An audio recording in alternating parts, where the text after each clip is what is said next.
Buset, ini kita di mana dah? Bentar itu lihat deh di papan ada tulisannya. Ini Indonesia. Tanggal 11 November tahun 3000. Hah? Diem dong. Tuh, lihat di depan. Ini jelas pabrik pembuatan manusia.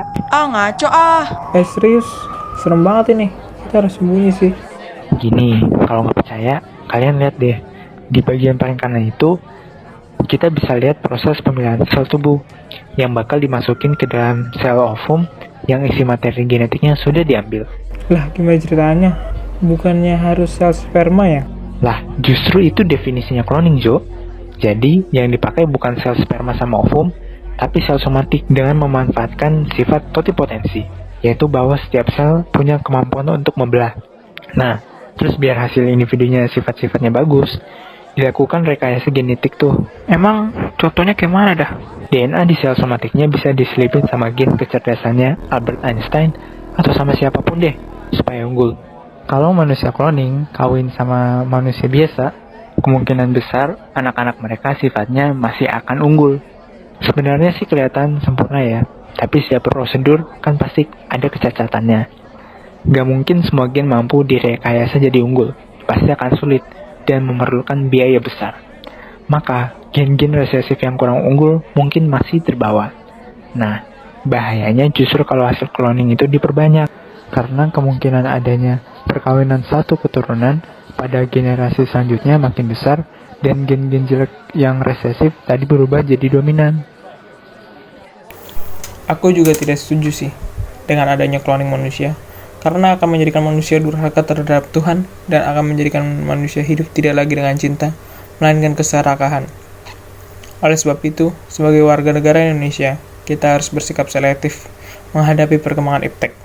Pertama, perkembangan harus dijadikan sebagai bentuk syukur pemberian akal oleh Yang Maha Esa.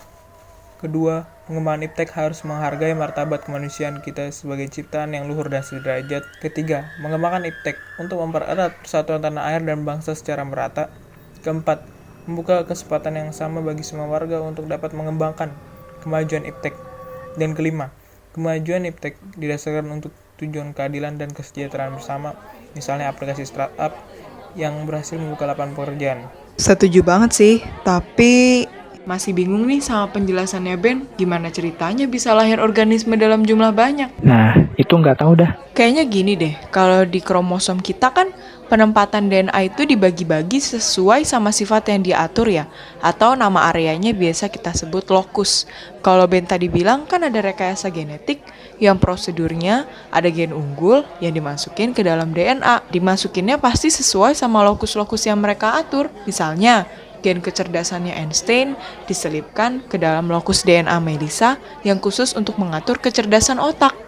Mulai kelihatan nih, ada posisi-posisi yang harus diisi. Aturan yang mementingkan posisi. Ya permutasi. Oh iya, kalian benar, kayaknya itu DNA-nya. Ditaruh di kotak berukuran mikro, tapi disambungin ke layar. Jadi bisa kelihatan isi kotaknya.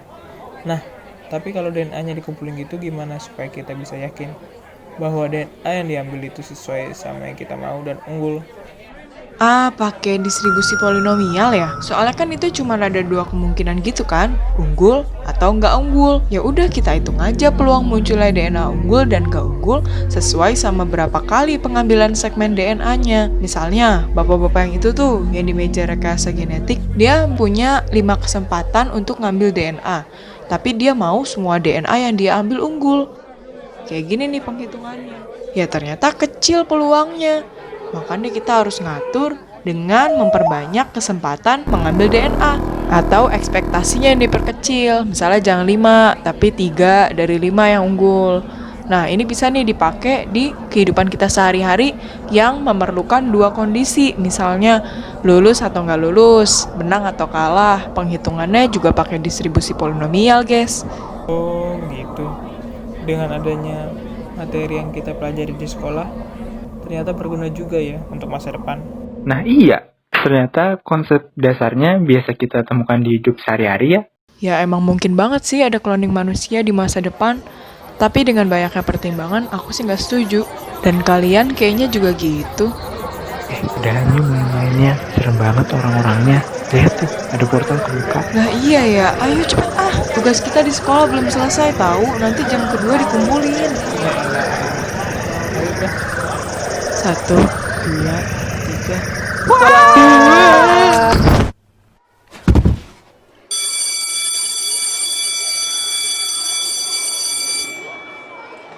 Wah, ini seru banget sih. Kita rasain aja sama teman-teman. Ntar pada norak lagi. Tuh kan ternyata emang bener ya dugaan kita selama ini. Ini lemari sekolah tuh beneran ada apa-apanya. Wih, cepet, udah jam 9. Ini tugas kita jadinya gimana? Lu sih Jo, pakai ngajak kabur segala. Lah, kita kan jadi lebih ngerti tentang cloning. Sama kayak tema cerpen yang kita lagi analisis, Melisa si manusia cloning. Jujur nggak paham deh, ini cerpennya menceritakan tentang apa sih?